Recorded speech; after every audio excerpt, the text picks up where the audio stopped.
नमस्कार, म जगदीश खरेल। कार्यक्रम टक अफ द टाउनमा यहाँहरूलाई हार्दिक स्वागत छ। यतिखेर राष्ट्रिय योजना आयोग 15औं योजना बनाउने तयारीमा छ र विभिन्न शीर्षकहरूमा व्यापक छलफल गरिरहेको छ र त्यसको मस्यौदा पनि धमाधम तयार गर्ने कामहरू अहिले भइरहेको छ। 15औं योजना तयार गर्दाखेरि विपद जोखिम न्यूनीकरण तथा व्यवस्थापनका विषयहरू यो 15औं योजनाले कति र कसरी समेट्दैछ भन्ने यस क्षेत्रका सरोकारवालाहरूको पनि चासो रहेको छ। आजको कार्यक्रम विशेष गरेर हामी यसै विषयमा केन्द्रित गर्नेछौँ। केही दिन अगाडि मात्रै विपद जोखिम न्यूनीकरण तथा व्यवस्थापनको क्षेत्रमा काम गर्ने विभिन्न सरोकारवालाहरूले राष्ट्रिय योजना आयोगलाई विपद जोखिम न्यूनीकरण तथा व्यवस्थापनका यी विषयहरू चाहिँ 15औं योजनामा समावेश गर्नुपर्छ है भनेर सुझाव र सल्लाह दिएका छन्।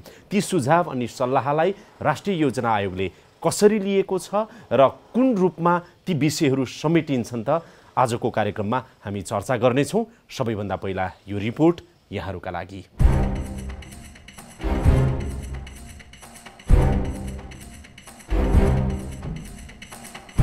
राष्ट्रिय योजना आयोग अहिले 15औं योजना बनाइरहेको छ। यसै सिलसिलामा आयोगले विभिन्न सरोकारवाला निकाय तथा व्यक्तिहरूसँग सल्लाह र सुझाव लिइरहेको छ।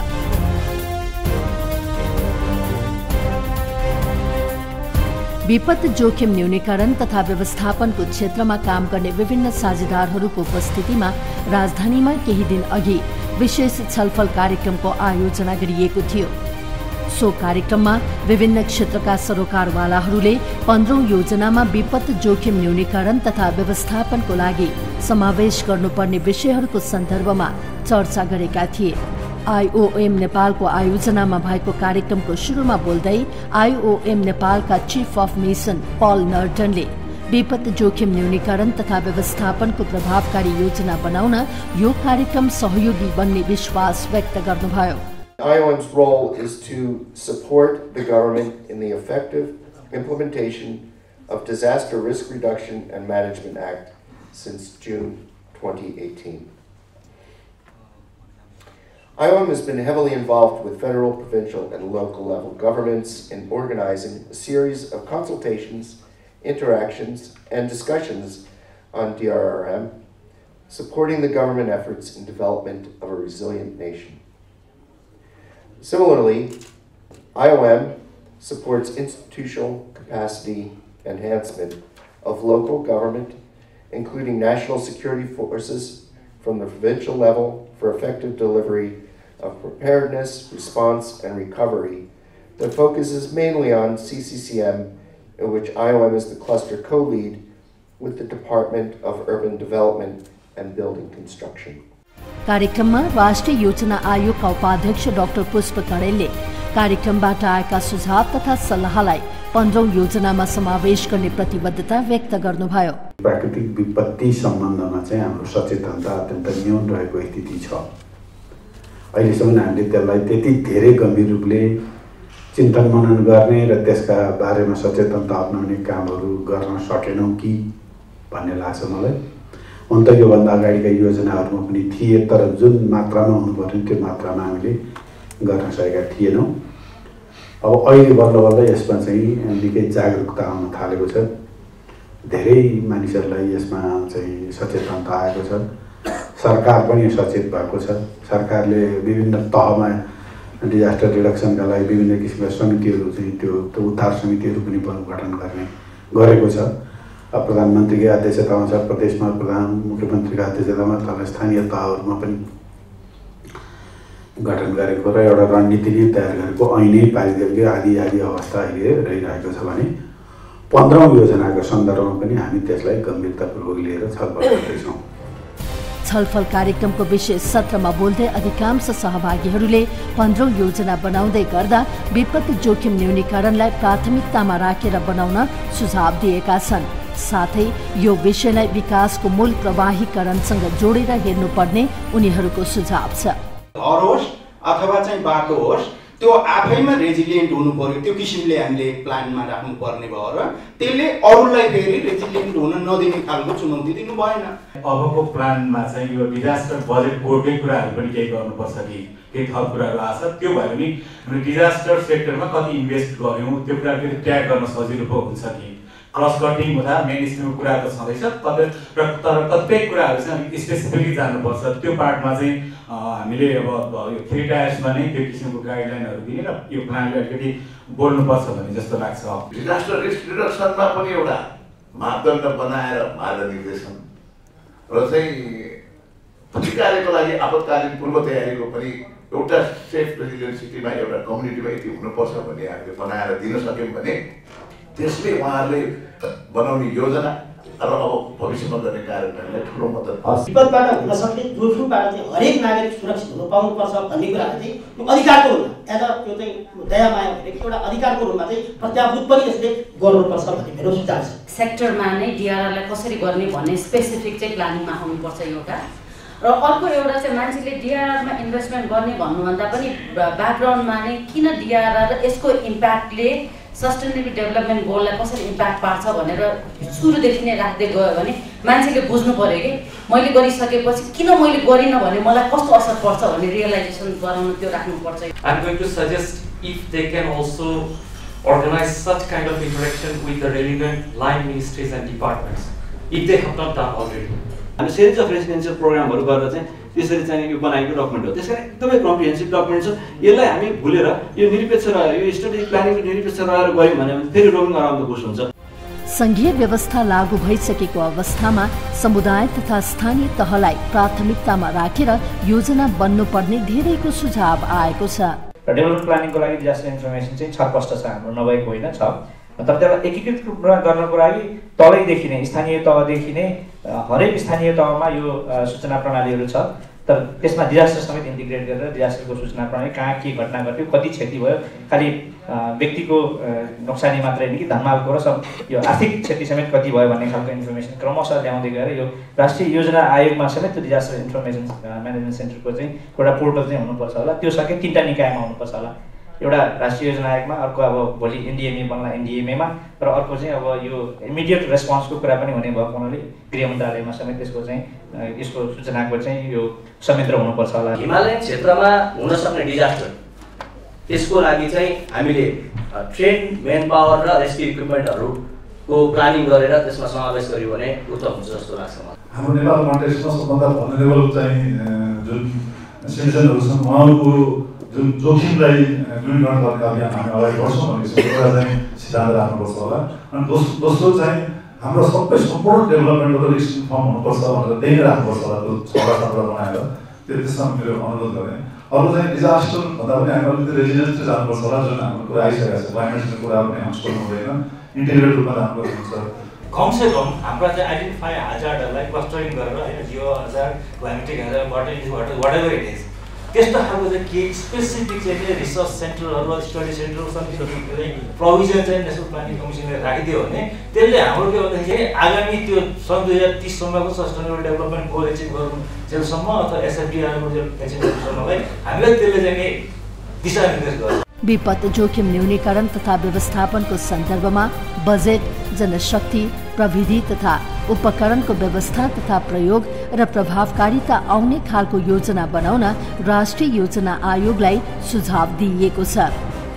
जोखिमलाई बुझ्ने, यसको पहिचान गर्ने, एकीकृत सूचना केन्द्रको स्थापना गर्ने तथा सूचनाको पहुँच सबैमा पुर्याउने, भएका कानुनको कार्यान्वयन गर्ने गराउने लगायतका पक्षहरूलाई अब बन्ने योजनाले सम्बोधन गर्नुपर्नेमा सरोकारवालाहरूले जोड दिएका छन्। हाम्रो भूउपयोग अलि मिथ्या खालको भयो, त्यो कुरो चाहिँ राष्ट्रिय योजना, मैले फेडरल भनेको छैन, राष्ट्रिय ढङ्गको संरचनामा आइदियोस्। चौथो, हाम्रो योजना अलिक प्रविधि मैत्री हुनु पर्यो। जस्तो अहिले हाम्रो मौसम सम्बन्धी पूर्वानुमान धेरै राम्रो भएको छ, त्यसको आधारमा विपद पूर्व तयारी भइसकेको छैन, कागजमा मात्रै छ। योजना भन्छ तर एकाउन्टेबिलिटी कस्तो। र अर्को मैले एउटा अर्को राख्न चाहेँ, प्राइभेट सेक्टरको कुरा गर्छौँ, अहिले विभिन्न सेक्टरमा जानुपर्छ भनेर छौँ, यहाँ प्राइभेट सेक्टरको उपस्थिति खै त? नेपाल सरकारको धेरै निकायहरूसित धेरै डेटा छ, तर त्यसलाई राम्रो तरिकाले हामीले युज गर्न पाएनौँ। एउटा कमन प्लेटफर्म त्यो चाहियो। दोस्रो, डिजास्टर इन्फर्मेसन म्यानेजमेन्ट सिस्टम जुन हामी सबैले एकै ठाउँबाट युज गर्न सकौँ। तेस्रो कुरा, प्राइभेट सेक्टर इन्गेजमेन्ट, जस्तो रिस्क ट्रान्सफर होला, इन्सुरेन्स इन्डस्ट्री होला, ब्याङ्किङ इन्डस्ट्री होला, इफ वी क्यान युज त्यो प्राइभेट सेक्टरमा। अझ चाहिने बिल्डिङ कोड भन्यो तर बिल्डिङ मटेरियलको क्वालिटी कसले हेरिरहेको छ यहाँ, होइन? बिल्डिङ कोड इम्प्लिमेन्टेसनमा यति फलाम चाहिन्छ मात्रै भनेर, डन्डी चाहिन्छ मात्रै भनेर भने त्यसको क्वालिटीको पनि एस्योरेन्स हुनु पर्यो। Local communities already have this know-how, and we could use this also for improving employment, training these traditional skills to make earthquake-friendly housing and construction. Early warning system as a DRR component हो, तर it's very effective in our country, हैन? त्यही भएर early warning system लाई पनि कहीँ कुरा छुनुपर्छ कि जस्तो लाग्छ। साथै कुनै र सरकारहरूलाई हामीले उहाँको नीति निर्माण गरेर हामीले यो सपोर्ट पुर्याउनु जरुरी छ, यो मार्गदर्शन हामीले सबैको निम्ति बन्न सक्छ भन्ने कुरा हामीले पहिलो हाइलाइट अरू योजना भन्दा त्यस हिसाबले भिन्न हुनुपर्छ, त्यसमा हामीले फोकस गर्नुपर्छ कि जस्तो लाग्छ। एउटा दोस्रो चिज भनेको हामीले क्लाइमेट चेन्जलाई, क्लाइमेट चेन्ज पर्टिकुलरली एडाप्टेसन चाहिँ हामीले छोड्नु हुँदैन। रुरल म्युनिसिपालिटीहरूमा चाहिँ स्ट्रङ डिआरआर प्लानिङलाई हामीले फोकस गर्नु पर्यो र त्यसमा चाहिँ विभिन्न संस्थाहरू अथवा चाहिँ ले सपोर्ट गर्ने किसिमले हामीले अगाडि बढ्यो भने चाहिँ राम्रो हुन्छ र strong DRR planning at local level. खासै त्रिपुराकै disaster and climate risk assessment चाहिँ अबको 5 वर्षभित्र गर्न पर्छ होला भन्ने कुरा त्यो योजनामा आयो भने राम्रो हुन्छ। कार्यक्रममा गृह मन्त्रालयका सहसचिव इन्दु घिमिरे तथा संघीय मामिला तथा सामान्य प्रशासन मन्त्रालयका सहसचिव सुरेश अधिकारीले अब बन्ने योजनाले 7 प्रदेश तथा 753 स्थानीय तह सबैलाई समेट्नुपर्ने बताउनुभयो। साथै उहाँहरूले क्षेत्रगत विषयलाई समेटेर विपद जोखिम न्यूनीकरण तथा व्यवस्थापनलाई स्थानीयकरण गर्नुपर्छ भन्नुभयो। अब आउने हाम्रो योजना मार्फत यी नीति र रणनीतिहरूलाई क्षेत्रगत नीति र योजनाहरूमा समाहित गर्नु पर्यो। त्यो माध्यमको राष्ट्रिय योजना आयोग र राष्ट्रिय योजनाको डकुमेन्ट।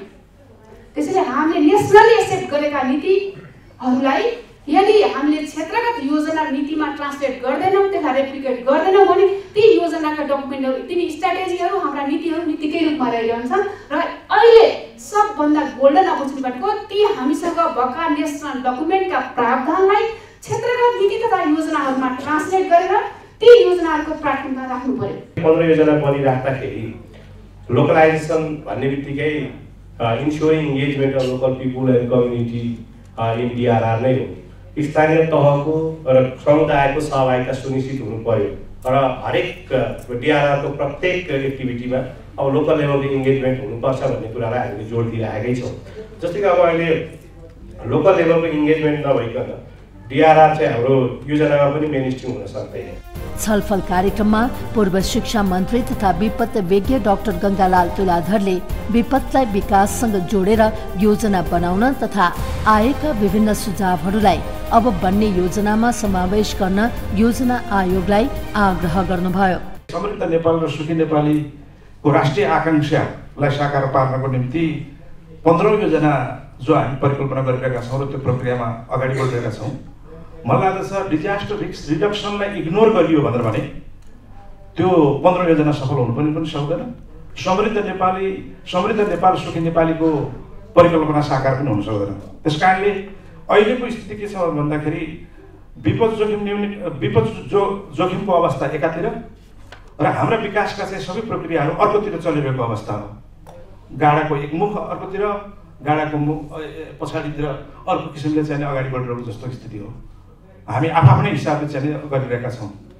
तर अब यसमा चाहिँ उचित किसिमको संयोजन, उचित किसिमको चाहिँ त्यसको हार्मोनी हुन र लय हुन जरुरी छ र त्यो कुरालाई अहिलेको 15 योजनाले चाहिँ ट्याक्क भनिदिनुपर्छ।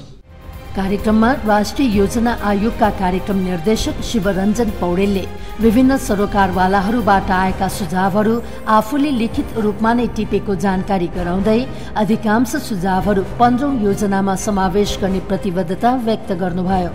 विपद जोखिम न्यूनीकरणलाई अन्तर्सम्बन्धित विषय क्षेत्रमा राखेका छौँ।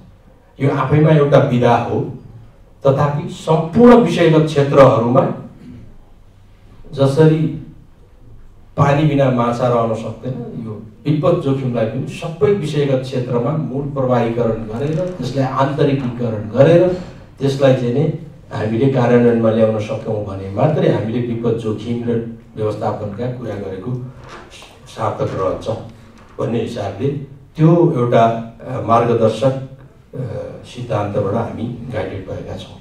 विपद जोखिम न्यूनीकरण तथा व्यवस्थापनको सन्दर्भमा विभिन्न सुझावहरू आएका छन् र यसलाई समावेश गर्ने प्रतिबद्धता पनि आएको छ। तर यसको कार्यान्वयन कति र कसरी हुन्छ त्यसको लागि पर्खनु पर्ने हुन्छ। यसरी विभिन्न सरोकारवालाहरूबाट आएको सुझाव तथा सल्लाहलाई राष्ट्रिय योजना आयोगले कुन रूपमा लिएको छ र त्यसलाई कसरी समावेश गर्दैछ त आज हामी कुराकानी गर्नेछौँ राष्ट्रिय योजना आयोगका सदस्य मिनबहादुर साईसँग। स्वागत छ यहाँलाई। सन्चै हुनुहुन्छ? अब अहिले राष्ट्रिय योजना आयोग चाहिँ 15औं योजना बनाउने तयारीमा हुनुहुन्छ। कहाँनिर पुग्नु भएको छ तपाईहरू? कति सकियो, कति बाँकी छ, कहिले बनिसक्छ?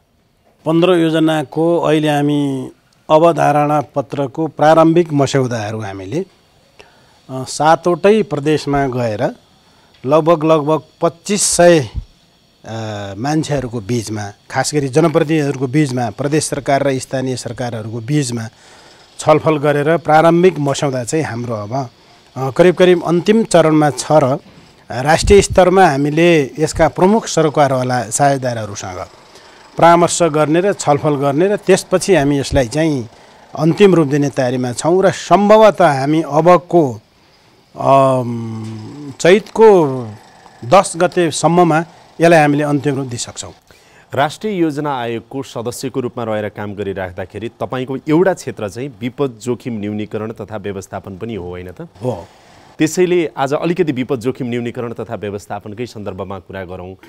14औं योजनामा पनि विपद जोखिम न्यूनीकरण तथा व्यवस्थापनका धेरै विषयवस्तुहरू चाहिँ समावेश गरेको थियो राष्ट्रिय योजना आयोगले। 14औं भन्दा 15औं योजना बनाइराख्दाखेरि चाहिँ नि विपदको विषयहरू के अर्थमा अलिकति फरक, अलि बढी विस्तृत कसरी आउँदैछन्? 14औं योजना र यसको तुलना गर्नुभन्दा पनि 15औं योजनाले विपद व्यवस्थापनको पक्ष जुन छ, डिजास्टर रिस्क रिडक्सनको त्यो जोखिमलाई न्यूनीकरण गर्ने पक्ष जुन छ, त्यसलाई सबैभन्दा बढी प्रभावकारी ढङ्गले उठाउन खोजेको छ। त्यो भनाइको मतलब के हो भने हामीले जति पनि हाम्रा डेभलपमेन्टका इन्टरभेन्सनहरू हुन्छन् त्यो सबै इन्टरभेन्सनहरूमा हामीले डिजास्टरलाई मेनस्ट्रिमिङकरण गर्ने, मूल प्रवाहीकरण गर्ने भनेर हामीले नीतिहरू निर्माण गर्दैछौँ। त्यो भने के हो भन्दाखेरि यो जोखिम न्यूनीकरणका लागि वा जोखिम व्यवस्थापनका लागि हामीले हाम्रा विकासका सबै प्रक्रियाहरूमा, विकासका पूर्वाधारहरूको निर्माणको कुरा भन्नुहोस् वा अरू सामाजिक आर्थिक पक्षसँग जोडिएर आएका कुराहरू भन्नुहोस् वा नीतिगत निर्णयका सन्दर्भमा जोडिएर आउने कुराहरूमा चाहिँ यो विपद व्यवस्थापनको कुरालाई प्रमुख एजेन्डाका रूपमा, कार्यसूचीको रूपमा सबैले राख्नुपर्छ भनेर एक तहको हामीले चाहिँ डकुमेन्टहरू निर्माण गर्दैछौँ। त्यो भनेको के हो भन्दाखेरि हामी नीतिगत तह, सङ्घीय तहमा, प्रदेश तहमा र स्थानीय तहमा हामीले तीनै तहमा जोखिम व्यवस्थापनका रणनीतिहरू, कार्ययोजनाहरू, उनीहरूले आफ्ना एक्सन प्लानहरू निर्माण गरेर अब आउने विकासका जति पनि हाम्रा योजनाहरू छन् त्यसमा चाहिँ यसलाई चाहिँ प्रमुख उसमा राखेर जानुपर्ने भनेर हामीले हाम्रो अवधारणा पत्रमा उल्लेख गरेका छौँ र केही छुटेका कुराहरू जसरी विभिन्न विज्ञ समूहका साथीहरूले सरसल्लाह दिइरहनु भएको छ, केही छुटेका छन् भने हामी त्यसमा पनि समेट्छौँ। विपद व्यवस्थापन भनेको अथवा जोखिम न्यूनीकरण भनेको चाहिँ विकासै हो र विकासका जति पनि पूर्वाधारहरू हामी बनाउँदैछौँ र तिनका योजनाहरू बन्दैछन्, ती योजनाहरूमा पनि कम्तीमा विपदको विषय र विपद जोखिम न्यूनीकरणको विषय चाहिँ समाहित हुनुपर्छ है भनेर धेरै सरोकारवालाहरूले आवाज उठाउनु भएको छ। अब बन्ने योजनामा त्यो समेटिन्छ? अब बन्ने योजनामा त्यो समेटिन्छ। सबभन्दा पहिलो कुरा के हो भन्दाखेरि हामीले यो जोखिम न्यूनीकरणको पक्षको कुराहरू जसरी अहिले हामी छलफल गरिरहेका छौँ त्यो सन्दर्भमा हामीले 2-3वटा कुराहरू हेर्नुपर्छ। हामीले हाम्रो लगानी, हाम्रो इन्भेस्टमेन्ट भन्नुहोस् नि तपाईँ, हामीले हाम्रो राष्ट्रले गर्ने इन्भेस्टमेन्ट त्यो सुरक्षित ढङ्गले हाम्रो लगानी सुरक्षित हुनुपर्छ र हामीले जे लगानी गरिरहेका छौँ त्यो हाम्रो भावी पुस्ताका लागि गरिरहेका र हाम्रो आफ्नै जीवन प्रयत्नकालका लागि पनि त्यो गरिरहेको हुनाले विपदबाट उत्पन्न हुने जति पनि सामाजिक आर्थिक मानसिक सांस्कृतिक सबै क्षतिहरू जति पनि छ त्यो क्षतिलाई कम गर्नका निम्ति हामी जति बेला विकासको प्रयास थालनी गर्छौँ जति बेला इनिसियल हामी छलफल गर्छौँ त्यति बेलादेखि नै हामी त्यो पक्षमा ध्यान दिनु बाटो बनाउँदा होला जलविद्युत आयोजना बनाउँदा होला बिल्डिङ बनाउँदा होला ठुल्ठुला पूर्वाधारहरू तयार गरिराख्दाखेरि अब विपदलाई समेत सम्भावित जोखिमलाई लक्षित गरेर ती योजनाहरू बन्ने छन् हो एकदमै बन्छ र सबभन्दा पहिलो कुरा तपाईँलाई भनिहाल्नुभयो हामीले के हो भन्दाखेरि यसका निम्ति हामीले के भनेका छौँ भन्दाखेरि सेन्डाई फ्रेमवर्कको प्रायोरिटी 1 ले के भनेको छ भन्दाखेरि अन्डरस्ट्यान्डिङ डिजास्टर सबभन्दा ठुलो कुरो हामीले स्थानीय तहको सरकारको कुरा गर्नुहोस् प्रदेश सरकारको तहको कुरा गर्नुहोस् सङ्घीय सरकारको तहको कुरा गर्नुहोस् हामीले हाम्रो विपदबाट हुने क्षतिका बारेमा सबै हाम्रो सरकारहरू सेन्सिटाइज भइसकेका छन् भन्ने मलाई लाग्छ हामी योजना निर्माणको दौरानमा प्रिपेयर्डनेसको पाटोमा सबभन्दा बढी फोकस गर्नेछौँ अब हामीले त्यो विपद पछिको चाहिँ रिकन्स्ट्रक्सन रिकभरी अथवा रिहेबिलिटेसनमा मात्रै हामी फोकस हुँदैन त्यही त विपद जोखिम न्यूनीकरण तथा व्यवस्थापनलाई अब स्थानीयकरण गर्न जरुरी छ है समुदायसम्म पुर्याउन जरुरी छ है भन्ने कुराहरू पनि आएको छ योजनामा त्यो पर्छ कि पर्दैन विपद व्यवस्थापनको पक्षमा हामी 3 तहका सरकारको बीचमा समन्वय र सहकार्यका आधारमा यसको योजनाहरू अगाडि बढ्छ हामी कहाँ त स्रोतको पनि स्थानीयकरण तलसम्म पुर्याउनु पर्यो अनि जनशक्ति पनि त्यही खालको व्यवस्थापन गर्नु पर्यो अनि जुन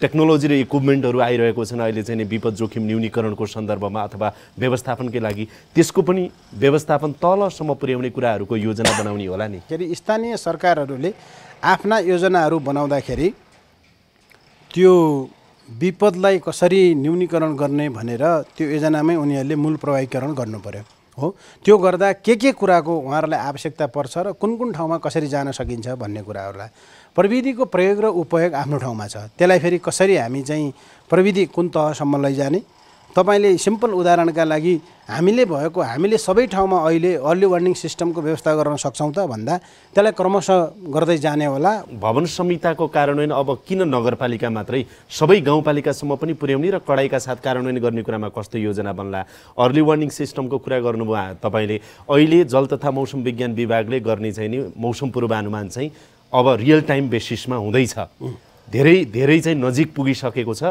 तर यता चाहिँ मौसम पूर्वानुमान राम्रोसँग हुने उता हाम्रो चाहिँ समुदायसम्म त्यसको सूचना सही समयमा सही तरिकाले अझै पनि पुग्न सकिरहेको छैन यद्यपि अर्ली वार्निङ सिस्टमले धेरै जीवन अहिले बचाइरहेको छ अर्को सँगसँगै कुरा हेर्नुस् न हामीसँग त यति सूचनाहरू चाहिँ छन् तर त्यो सूचना सङ्कलन गर्ने र एउटा चाहिँ सम्प्रेषित गर्ने साझा थलो पनि हामीले राम्रोसँग बनाउन सकेका छैनौँ हाम्रो आफ्नै एनइओसी राष्ट्रिय आपतकालीन कार्य सञ्चालन केन्द्र भन्छ क्या त्यो आफैले कति काम गर्छ यस्तो अवस्था छ भने चाहिँ छरपष्ट रूपमा भएका यस्ता कुराहरूलाई एकीकृत रूपमा राष्ट्रिय योजना आयोगले आफ्नो योजना बनाउँदा कसरी समेट्छ होला राष्ट्रिय योजना आयोगले नीतिगत ढङ्गले अवधारणा पत्रमा यो कुराहरू समेट्छ तर पनि के हो राष्ट्रिय योजना आयोगले बनाउने डकुमेन्ट नीतिगत ढङ्गको र कार्यान्वयन गर्ने एजेन्सीहरू अरू भएको हुनाले हामीले कार्यान्वयन गर्ने एजेन्सीहरूलाई यो कुरा कार्यान्वयन गर्नका निम्ति हामीले भन्ने हो र अहिले जे बनिरहेको छ त्यो संयुक्त रूपमा बनिरहेको छ जहाँसम्म तपाईँले अहिले विपद व्यवस्थापनका सूचनाहरूको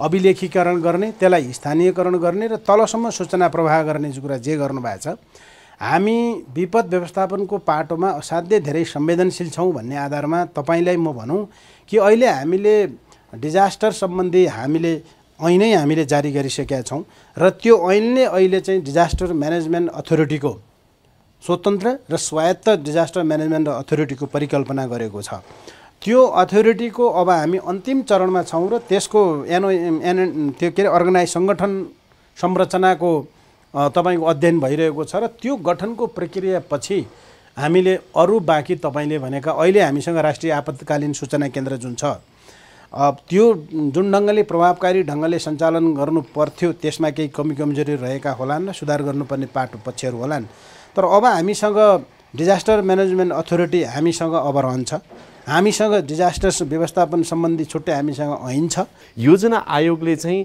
त्यो जोखिमयुक्त बस्तीहरूको स्थानान्तरणको सन्दर्भमा केही कुरा आफ्नो योजनामा समावेश गर्न खोजेको छ कि छैन? हामीले एप्रोच पेपरमा स्पष्टै भनेका छौँ। के भनेका छौँ भन्दाखेरि तपाईँको एकीकृत बस्ती विकासको कुराहरू गरेका छौँ र जुन ठाउँमा जुन भूगोलमा हामीले बस्ती निर्माण गर्न सक्छौँ, भूकम्पका दृष्टिकोणले, अरू विभिन्न तपाईँको चाहिँ प्राकृतिक विपदका अरू कारणहरूले गर्दाखेरि जो बढी सुरक्षित बस्ती हामी भन्छौँ भौगोलिक हिसाबले, त्यो बस्तीमा अब एकीकृत बस्ती विकास गर्ने र एकीकृत बस्तीको विकास गर्ने भन्ने छ। तपाईँहरूले बनाइरहेको योजना यो सबैका लागि एउटा गाउँपालिका अथवा एउटा नगरपालिका अथवा एउटा वडा अथवा समुदायले समेत पनि कार्यान्वयन गर्न सक्ने गरेर बनाउने, कार्यान्वयन गर्न सक्ने गरी बन्छ र त्यसको निम्ति उसले आफ्नो गाउँपालिका वा नगरपालिका वरिपरिको विस्तृत कार्ययोजना उसले यो 15औं योजनाको अवधारणा अथवा 15औं योजनाको आधारमा बसेर उनीहरूले आफ्नो डिटेल विस्तृत कार्ययोजना बनाउन सक्छन्। अब विपद जोखिम न्यूनीकरण तथा व्यवस्थापन ऐन बनेको छ, यो कार्यान्वयनमा आएको छ। सम्भवतः नियमावली पनि अब छिट्टै बन्ला र छिट्टै कार्यान्वयनमा आउला। विभिन्न निर्देशिका, विभिन्न रणनीति, विभिन्न अरू नीति नियमहरू धेरै बन्दै गएका छन्, बनेका छन्, कार्ययोजनाहरू बनेका छन्। प्रदेश तहले पनि बिस्तारै बिस्तारै कानुनको तर्जुमा गर्दैछन्। अधिकांश स्थानीय तहले त विपद जोखिम न्यूनीकरण तथा व्यवस्थापन सम्बन्धी कानुनहरू बनाइसकेका पनि छन् र बनाउने क्रममा पनि छन् र कार्यान्वयनको चरणमा पनि छन्। यो सबैको बीचमा सबैले आफ्नो काम कतिपय एकीकृत रूपमा, कतिपय छरपष्ट हिसाबले चाहिँ नीति नियम बनाउनेदेखि कार्यान्वयन गर्नेसम्म भइरहेको अवस्थामा राष्ट्रिय योजना आयोगले ल्याउने विपद सम्बन्धी जुन विषय र योजनाहरू समावेशले चाहिँ यी सबै कुरालाई एकरूपता दिन्छ है भनेर चाहिँ आम जनतालाई, सरोकारवालालाई भन्नु पर्यो भने के भन्नुहुन्छ तपाईँ? यसमा स्पष्ट छ। हामीले के हो भन्दाखेरि हामीले कुनै क्षेत्र विशेष, कुनै गाउँपालिका विशेष वा प्रदेश विशेषको योजना हामी बनाइरहेका छैनौँ। हामीले राष्ट्रिय हिसाबले इन्डिकेटिभ योजनाको दस्तावेज हामीले निर्माण गरिरहेको सन्दर्भमा हामीले जुन योजना बनाउँछौँ, जुन दस्तावेज हामीले बन्छ, त्यो दस्तावेजका आधारमा प्रदेश र स्थानीय तहले आफ्नो आवश्यकताका आधारमा त्यो दस्तावेजमा टेकेर आफ्नो आवश्यकताका आधारमा आफ्नो गाउँपालिका र नगरपालिकाभित्र के कुराको आवश्यकता छ भन्नुहोस् नि। जस्तो हिमाली जिल्लामा हिमपातबाट कसरी बच्ने, कहिलेकाहीँ खतरा होला तपाईँको चाहिँ ग्लेसियर आउटब्रस्ट भयो भने त्यहाँबाट कसरी बच्ने भन्ने कुराहरू, ल्यान्डस्लाइडबाट कसरी बच्ने भन्ने आउला भने, तराईतिर गयौँ भने हामीले चाहिँ फ्लडबाट कसरी बच्ने भन्ने कुरा आउला। त्यसको कार्ययोजना स्थानीय तहले आफ्नो ढङ्गले विस्तृतकरण गर्छ। मैले अघि भने सुरुमा भने, तर योजना आयोगले बनाउने डकुमेन्ट त्यो सबै तर्फलाई समेटेर हामीले चाहिँ जोखिम न्यूनीकरणको सन्दर्भमा हामी समेट्छौँ। त्यो आधारमा डिटेल प्लानिङ चाहिँ हामी पछि फेरि प्रदेश र स्थानीय तहले आफ्नो ढङ्गले गर्न सक्छन्। निष्कर्षमा यो भनौँ, अब 14औँसँग चाहिँ तुलना नगरौँ, ठिक छ, तर 14औँ योजनाभन्दा विपद जोखिम न्यूनीकरण तथा व्यवस्थापनको सन्दर्भमा 15औँ योजना चाहिँ कार्यान्वयन गर्न सक्ने खालको व्यवहारिक, अरू बढी प्रगतिशील र स्थानीय तह हुँदै समुदाय र परिवारसम्म पुग्ने खालको प्रभावकारी योजना बनाउनुहुन्छ। बन्छ। तपाईँले भनेको बहुत राम्रो शब्द प्रयोग गर्नु पर्यो। यो योजना परिवार हुँदै स्थानीय सरकार, प्रदेश सरकार हुँदै सङ्घसम्म समेट्ने गरी योजना यो आउँछ। धेरै धेरै शुभकामना छ, धेरै धेरै धन्यवाद छ। धन्यवाद। यो कमिटमेन्ट जाहेर गर्नुभएको छ। अब योजना आएपछि अझ थप कुरा गरौँला। धेरै धन्यवाद। धन्यवाद। यसका साथै अहिलेको लागि यो कार्यक्रम यहीँ बिट मार्ने अनुमति चाहन्छु। कार्यक्रम युनिटका सम्पूर्ण सहकर्मीहरूको साथमा मलाई पनि बिदा दिनुहोस्। नमस्कार।